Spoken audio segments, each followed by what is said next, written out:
ছোটবেলায় কখনোই সেই সুযোগ পাইনি কোনো অনুষ্ঠান করতে। আজকে আমি তাকে ডেকে এনেছি, সে তার শ্রদ্ধা দিয়ে কবিতার মাধ্যমে রবীন্দ্রনাথকে শ্রদ্ধা জানাবে।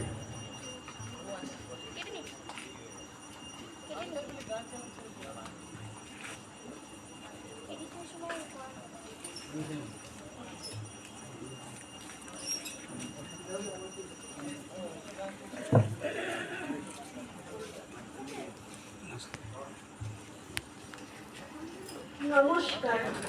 কবিগুরু রবীন্দ্রনাথ ঠাকুরের কৃপণ। আমি ভিক্ষা করে ফিরতেছিলেন গ্রামের পথে পথে, তুমি তখন চলেছিলে তোমার স্বর্ণরথে। অপূর্ব এক স্বপ্ন সম লাগতেছিল চক্ষে মম।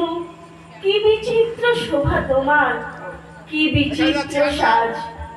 আমি মনে ভাবতেছিলেন এ কোন মহারাজ। আজ শুভক্ষণে রাত পোহালো, ভেবেছিলেন তবে আজ আমাদের দ্বারে দ্বারে ফিরতে নাহি হবে।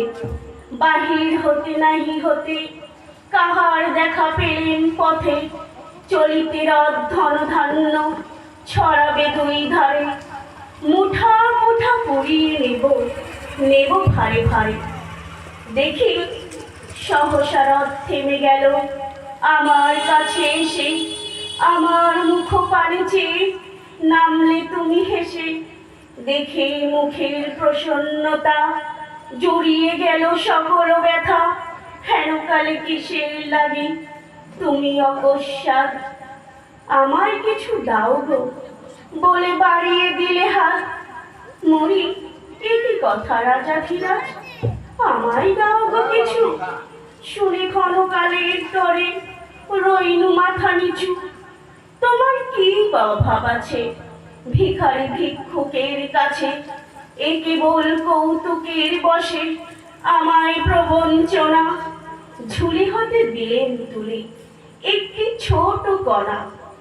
যবে পাত্রখানি ঘরে এনে উজাড় করি, এ কি ভিক্ষাবাজি একটি ছোট সোনার কণা দেখি। দিলেন যারা ভিখারিরে স্বর্ণ হয়ে এলো ফিরে। তখন কাঁদি চোখের জলে দুটি নয়ন ভরে। তোমায় কেন দিইনি আমার সকল শূন্য করে। নমস্কার।